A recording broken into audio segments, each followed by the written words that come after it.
Good morning, good afternoon, good evening. Manish tax club में आपका स्वागत है। I hope you all are good in this कोविड-19 pandemic. आज डिस्कस करेंगे जीएसटीआर 4 कैसे फाइल करते हैं जो कंपोजिशन डीलर के लिए एनुअल रिटर्न फाइल करना होता है।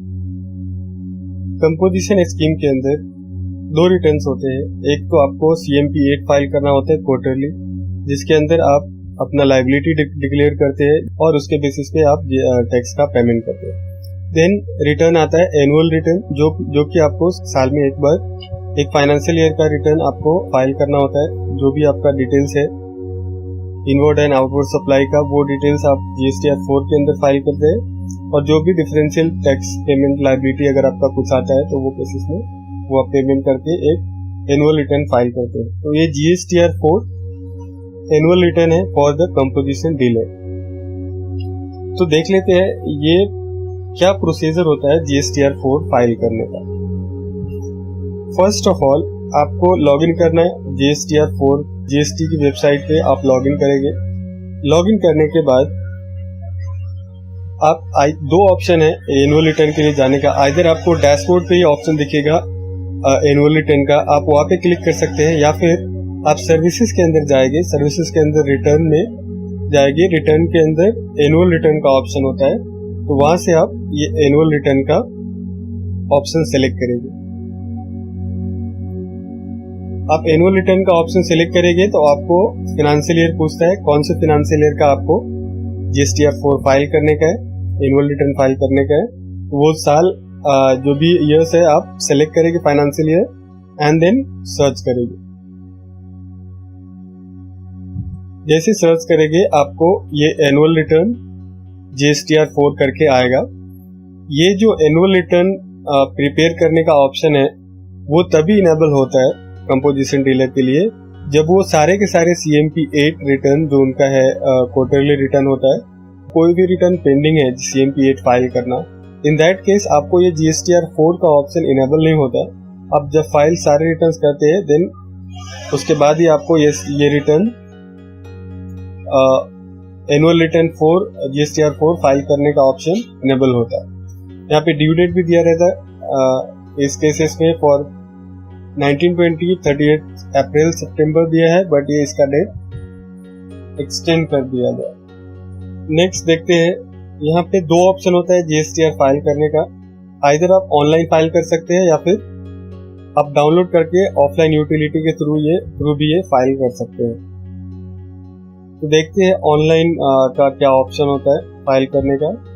यहाँ पे स्टेप्स दिए हुए हैं कुछ। Click on prepare, then system will navigate to GSTR 4 dashboard based on the information available in the system. Few tables, उसके अंदर जो टेबल्स है उसमें डिटेल्स फीड करने हैं, देन प्रोसीड टू फाइल करना है, रिव्यू करना है, देन जो लायबिलिटी है वो पे करके GSTR 4 फाइल करना होता है।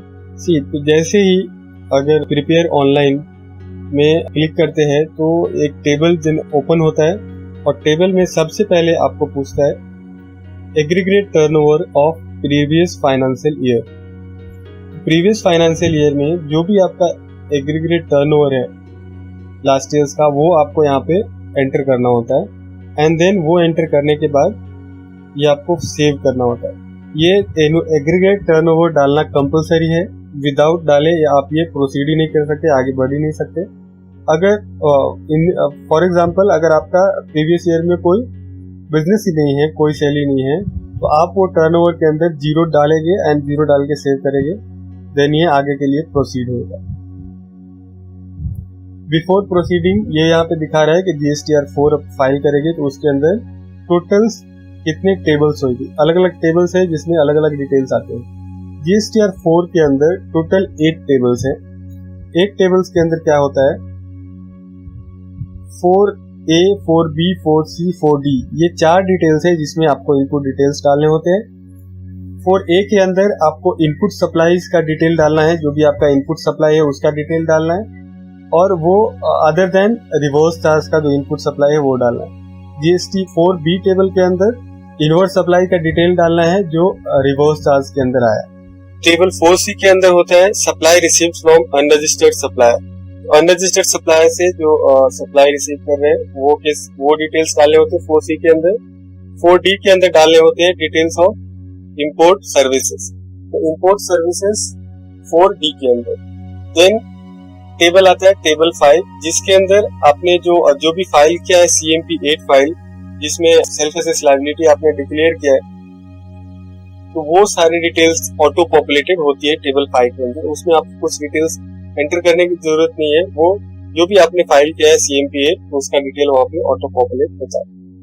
देन आता है टेबल 6। अब टेबल 6 पार्शियली ऑटो पॉपुलेटेड होता है एंड पार्शियली आपको मैनुअली एंटर करना होता है। पार्शियली जो ऑटो पॉपुलेट डिटेल होएगा वो डिटेल्स होएगा ऊपर के 4B, 4C एंड 4D के अंदर जो भी डिटेल्स है वो डिटेल्स ऑटो पॉपुलेट होएगा 6 टेबल के अंदर। और 6 के अंदर आपको मैनुअली डिटेल्स ऐड करना होता है। वो डिटेल्स होता है फॉर आउटवर्ड सप्लाई, जो आउटवर्ड सप्लाई आपने किया है वो डिटेल्स आपको मैनुअली एंटर करना होता है। और जो 4B, C एंड D का D टेबल का जो डिटेल्स है वो ऑटो पॉपुलेट होएगा। पहले आप जैसे 6 टेबल ओपन करते हैं तो आपको 0 दिखेगा वो टेबल, और जैसे प्रोसीड टू फाइल करेंगे देन वो डिटेल्स ऑटो पॉपुलेट होता है इसके अंदर। देन एक टेबल 7 आता है जहाँ पे आपको TDS TCS का डिटेल्स ऑटो पॉपुलेट होता है। उसके बाद फाइनली आपका पेमेंट का ऑप्शन होता है। पेमेंट के ऑप्शन के बाद सेटअप करने के बाद आप ये GSTR4 फाइल करते हैं। तो देखते हैं 1 to 1। फर्स्ट आपने टर्नओवर डिटेल जो भी था आपने सेव किया। जैसे ही आप सेव करते हैं तो आपके पास ये डिटेल्स आता है। फिर वो आपको पूछते हैं फर्स्ट में कि आपको GSTR4 नील फाइल करना है कि नहीं। ये चेकबॉक्स है, आपको अगर GSTR नील फाइल करना है GSTR4, इन दैट केस आप ये चेकबॉक्स पे क्लिक कीजिए तो नीचे का ऑप्शन डिसेबल हो जाएगा एंड देन आपको प्रोसीड टू फाइल का ऑप्शन आएगा। Then you can proceed to file and आप फाइल कर सकते हैं। बट GSTR नील रिटर्न आप तभी फाइल कर सकते हैं जब आपका कोई भी ट्रांजैक्शन लास्ट ईयर में नहीं हो। क्या क्या कंडीशंस आपको फुलफिल करने होंगे GSTR4 नील फाइल करने के लिए। फर्स्ट तो आपने कोई आउटवर्ड सप्लाई नहीं किया। देन आपने कोई कुछ सर्विसेज या कुछ गुड्स रिसीव नहीं किए, दैट मींस कि इनपुट सप्लाईज कुछ नहीं है। And no other tax liability to report, कोई भी आपको वो फाइनेंशियल ईयर के अंदर कोई भी आपको टैक्स लायबिलिटी नहीं है रिपोर्ट करने के लिए। Have file all the CMP8 as nil, तो सारे CMP8 जो आपने फाइल किया है फॉर दैट फाइनेंशियल ईयर वो आपने नील फाइल किया है, उसमें कोई भी ट्रांजैक्शंस नहीं दिखाया। तो ये 4 कंडीशंस फुलफिल होते हैं, उस केसेस में ही आप GSTR4 नील फाइल कर सकते हैं। 4 conditions, 1 no outward supply, 2nd no inward supply, 3rd no any tax liability and 4th all CMP8 returns has been filed as nil।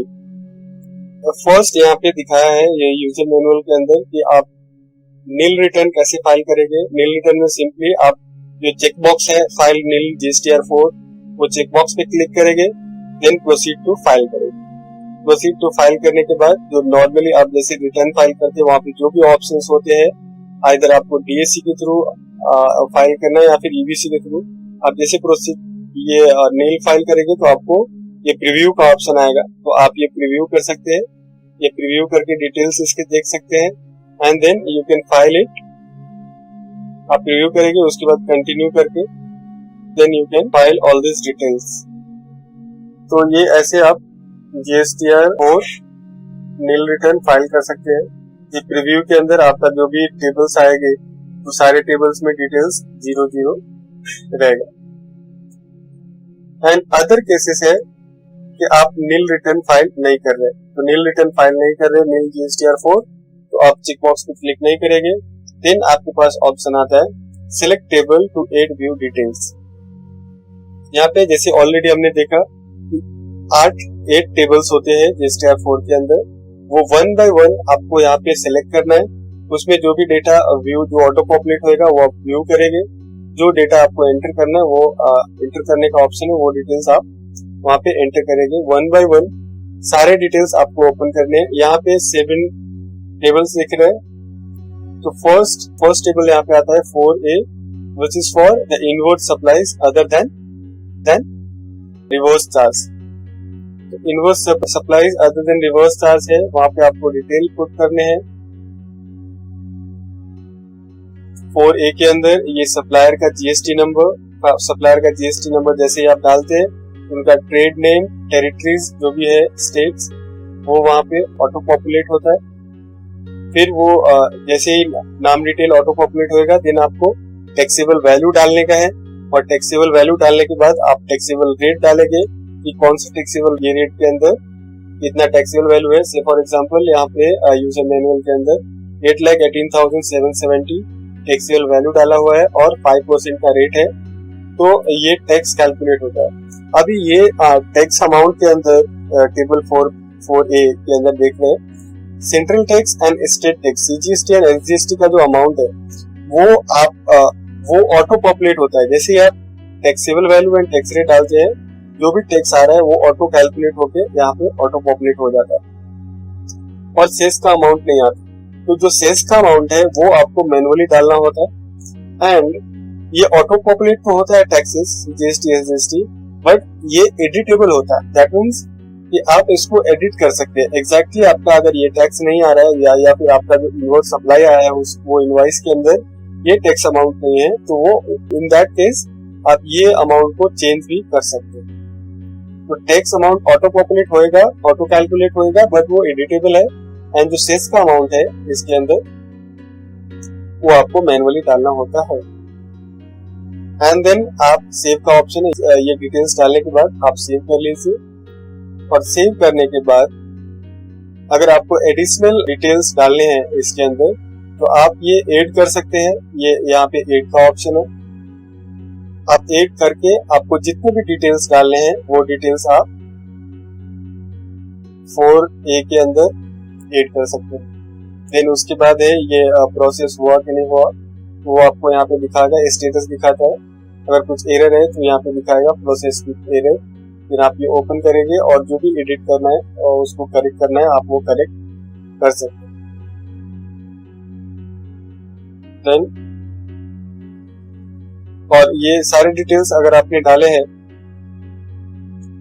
सारे डिटेल्स डालने के बाद आप चाहे तो उसको डाउनलोड भी कर सकते हैं। एक्सेल के अंदर CSV फाइल आप डाउनलोड कर सकते हैं, वहां पे डिटेल्स देख सकते हैं क्या क्या डिटेल्स आपने फिल किया।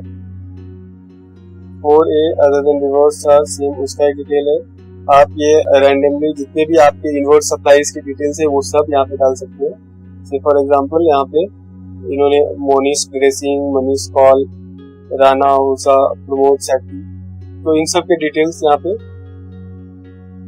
एग्जांपल के लिए डाल के उन्होंने दिखाया है कि ऐसा जितने भी आपके इनवर्ड सप्लाई है सबका डिटेल आप यहाँ पे ऐड कर सकते हैं। देन सेकेंड टैब आता है inward supply for the reverse charge. Reverse charge के अंदर भी सेम, फर्स्ट आप जब भी आप 4B टेबल ओपन करेंगे, आप जीएसटी नंबर डालेंगे। जैसे ही आप जीएसटी नंबर डालते हैं तो उनका ट्रेड नेम और प्लेस ऑफ सप्लाई दोनों ऑटो पॉपुलेट हो जाएगा। एंड जैसे वो ऑटो पॉपुलेट होगा, देन आपको एड डिटेल्स पे क्लिक करना है। एड डिटेल्स पे क्लिक करेंगे तो आपको taxable value and tax rate enter करने का ऑप्शन आता है। Taxable value tax rate enter करते हैं तो टैक्स अमाउंट ऑटो कैलकुलेट होता है। अगेन जो टैक्स का अमाउंट ऑटो कैलकुलेट होगा वो एडिटेबल है, और जो सेस का अमाउंट है वो आपको मैन्युअली पुट करना रहता है। देन ये डिटेल डाल के सेव करेंगे। अगेन आपको और भी डिटेल्स ऐड करने हैं 4B के अंदर, तो आप वैसे ऐड करके सेम प्रोसेस फॉलो करेंगे डिटेल ऐड करने के लिए। तो सारे डिटेल जो रिवर्स चार्जेस के बेसिस पे सप्लाईज आपके आए हैं वो सारे डिटेल्स आप बुक कर सकते हैं। देन आता है टेबल 4C। तो टेबल 4C सिलेक्ट करेंगे ये ड्रॉप डाउन बॉक्स से, एंड 4C है for the supply from unregistered dealer. अब अनरजिस्टर्ड डीलर का 4B और C में हमने देखा था कि वहां पे आप जीएसटी नंबर डालते हैं, और जीएसटी नंबर डालते ही उनका जो ट्रेड नेम है और प्लेस ऑफ सप्लाई है वो ऑटो पॉपुलेट होता है। और ये जो थर्ड टेबल है टेबल 4C, वो है for inward supplies from the unregistered supplier. Unregistered supplier उनका जीएसटी नंबर तो रहेगा नहीं, देन वो जो सप्लायर है उनका पैन नंबर डालेंगे, उनका ट्रेड नेम भी मैनुअली डालना पड़ेगा, and then place of supply compulsory उनका डालना पड़ेगा। यहाँ पे भी सेम केसेस है, आप ऐड का ऑप्शन, ये उनका डिटेल्स डालने के बाद ऐड पे क्लिक करेंगे, और ऐड पे क्लिक करने के बाद अब जो भी डिटेल है वो डिटेल यहाँ पे पुट करेंगे। अनरजिस्टर्ड सप्लायर है तो ये इंट्रा स्टेट रहेगा, ये सप्लाई टाइप आपको यहाँ पे दिखाना है। देन यहाँ पे भी सेम चीजें, आपको टैक्सेबल वैल्यू डालना है, टैक्स रेट डालना है, और जो भी टैक्स आएगा उसके बेसिस पे वो ऑटो कैलकुलेट होगा, बट वो एडिटेबल होगा। शेष अमाउंट आपको मैनुअली डालना है। देन आप ये सेव करेंगे, एंड अगेन आप जितने रिकॉर्ड्स है वो आप एड डिटेल्स करके वो सारे रिकॉर्ड्स यहाँ पे एड कर सकते हैं, जितने भी डिटेल्स आपके हैं। देन फोर्थ टेबल आता है 4D। 4D के अंदर जो डिटेल्स डालने हैं वो है इम्पोर्ट ऑफ सप्लाईज। तो प्लेस ऑफ सप्लाई यहाँ पे सिलेक्ट करना है। प्लेस ऑफ सप्लाई कौन, इम्पोर्ट ऑफ सर्विसेज है, तो वो केसेस में CGST SGST की जगह IGST आएगा, और IGST का जो भी टैक्स अमाउंट है वो ऑटो कैलकुलेट होएगा। एंड अगेन हियर ऑल्सो ये एडिटेबल है, टैक्स अमाउंट आप एडिट कर सकते हैं, सेस का अमाउंट अगेन आपको मैनुअली डालना होता है। प्लेस ऑफ सप्लाई में यहाँ पे जो रिसीवर्स है वही प्लेस ऑफ सप्लाई होता है, तो जो रिसीव कर रहे हैं सर्विस उनका जो भी प्लेस ऑफ सप्लाई है वो सेलेक्ट करेंगे। देन अगेन 4D के अंदर जितने भी रिकॉर्ड्स है आप एड डिटेल्स करके, बेसिकली ये इंपोर्ट ऑफ सप्लाई के अंदर एक ही रिकॉर्ड रहेगा यहाँ पे, जो कि रिसीवर का प्लेस ऑफ सप्लाई, और उसके बेसिस पे आपने कितना सर्विसेज लिए हैं, इंपोर्ट कराया, वो सारे डिटेल्स जितना भी टोटल है वो आप यहाँ पे ऐड कर देंगे। देन समरी ऑफ CMP8, ये 4 का सीरीज जो भी आपको इनपुट डिटेल्स डालने हैं इनपुट सप्लाईज के, वो 4 टेबल थे, 4A B C D। उसके बाद टेबल 5 आता है। टेबल 5 है समरी ऑफ CMP8। ये यहाँ पे आपको कुछ डिटेल्स एंटर नहीं करने, ये ऑटो पॉपुलेट होता है। जो भी आपने पर्टिकुलर फाइनेंशियल ईयर में आपने CMP8 फाइल किया है, उसमें जो सेल्फ असेस लायबिलिटी डिक्लेयर किया है आपने, वो सारे डिटेल्स यहाँ पे ऑटो पॉपुलेट होते हैं टेबल 5 के अंदर। टेबल 5 के अंदर जो भी आपका CMP8 का डिटेल्स है वो ऑटो पॉपुलेट होता है। देन टेबल 6, अब टेबल 6 के अंदर दो चीजें आती है।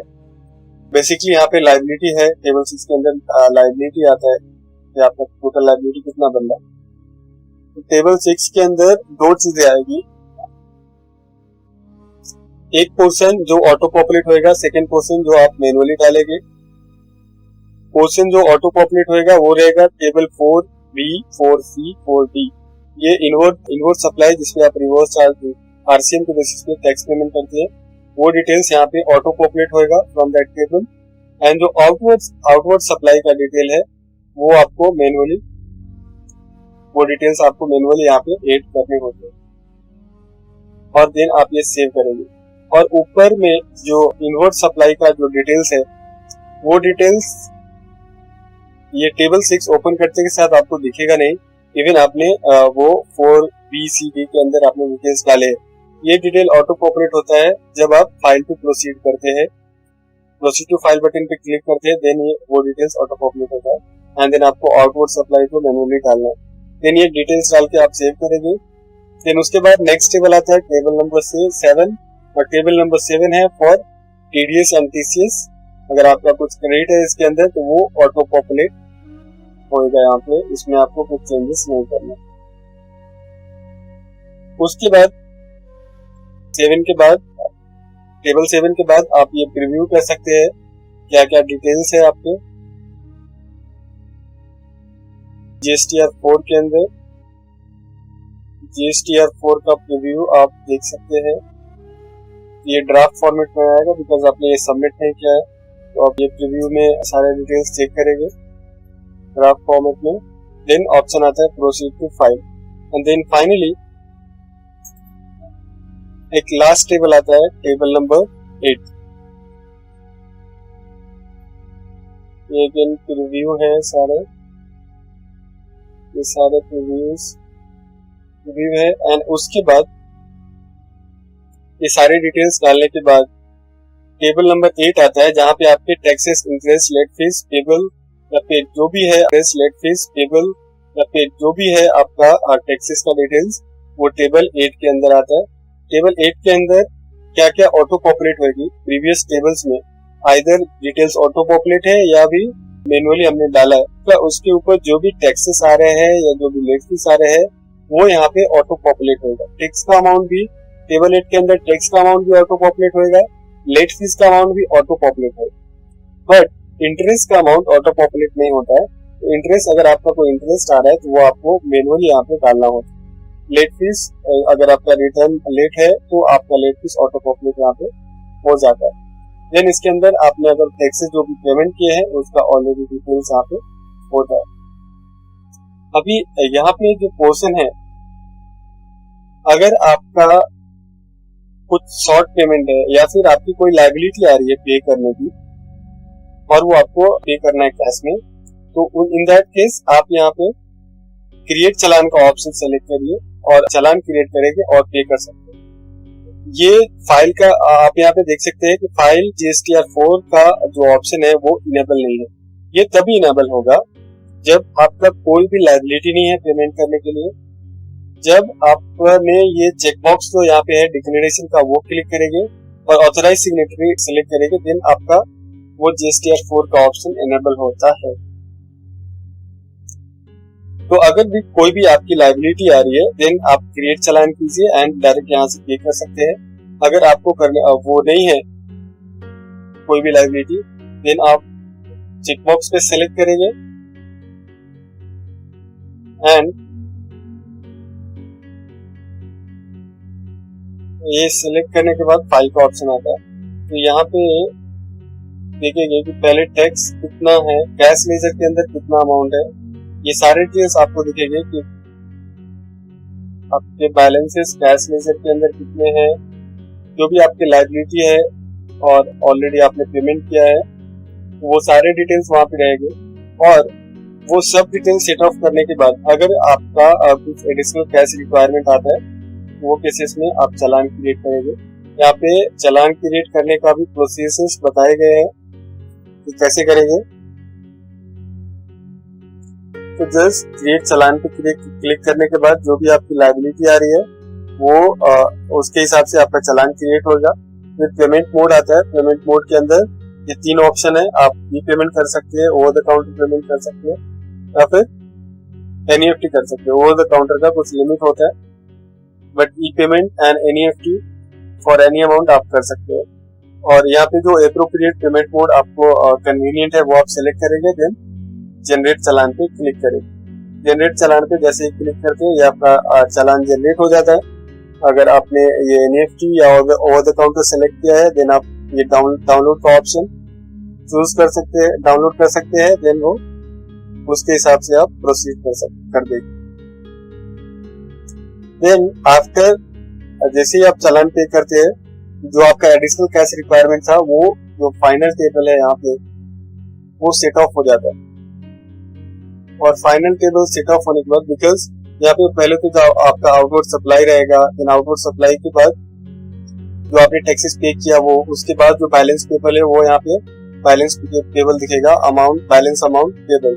बैलेंस अमाउंट टेबल के बाद और क्या यहाँ पे ऐड हो जाएगी, इंटरेस्ट अगर आपका कुछ आ रहा है, लेट फीस आ रहा है, फिर उसके बाद एडिशनल रिक्वायरमेंट आता था जो लास्ट स्लाइड में था कि इंटरेस्ट अमाउंट इतना आ रहा है। उसके बाद अपने अगर टैक्सेस पे कर दिए जो भी एडिशनल अमाउंट था उसके बाद ये जो एडिशनल रिक्वायरमेंट का टेबल है वो 0 हो जाएगा एंड 0 होगा देन आप ये प्रोसीड कर सकते हैं। देन ऑप्शन आता है डाउनलोड समरी GSTR4 और इन एक्सेल, आइदर आप PDF में या फिर एक्सेल में आप ये डाउनलोड कर सकते हैं प्रीव्यू और प्रीव्यू देख सकते हैं ड्राफ्ट फॉर्मेट में। ये प्रीव्यू देखने के बाद ये सारे डिटेल्स आप चेकबॉक्स पे सिलेक्ट करेंगे। ऊपर के सारे आपके कोई भी एडिशनल रिक्वायरमेंट नहीं है, तो जो भी डिक्लेरेशन है डिक्लेरेशन के ऊपर आप चेकबॉक्स पे क्लिक करेंगे। जैसे ही क्लिक करते हैं तो ऑथराइज सिग्नेटरी सेलेक्ट करने का आपका ऑप्शन है, आप ऑथराइज सिग्नेटरी सेलेक्ट करेंगे और ये ऑथराइज सिग्नेटरी सेलेक्ट करने के बाद ये फाइल GSTR4 का जो टेबल है वो इनेबल हो जाता है। देन आप वो फाइल पे क्लिक करेंगे, एक वार्निंग बॉक्स आएगा, वहां पे यस, एंड देन आपका ये नॉर्मल प्रोसेस, आपको जैसे फाइल करना है, आइदर आप BSC से फाइल कर सकते हैं या फिर EVC से फाइल कर सकते हैं। तो जो भी एप्रोप्रिएट ऑप्शन आपका है जिससे आप फाइल करते हैं वो आप सेलेक्ट कीजिए, एंड ये सिलेक्ट करने के बाद जैसे ही आप फाइल करेंगे एप्रोप्रिएट मेथड से, देन आपका ये जो स्टेटस है वो स्टेटस दिखेगा फाइल। देन आपको डाउनलोड का ऑप्शन आता है, देन आप डाउनलोड कर सकते हैं। तो ये प्रीव्यू जो आएगा फिर ये डाउनलोड वो आपका फाइनल दिखेगा। दैट मींस आपका जो रिटर्न है GSTR4 वो फाइल हो गया है and status will get change to file. तो ये था प्रोसीजर्स टू फाइल GSTR4 जो कि कंपोजिशन डीलर के लिए एनुअल रिटर्न है। Thank you for your time, share this video, subscribe my channel.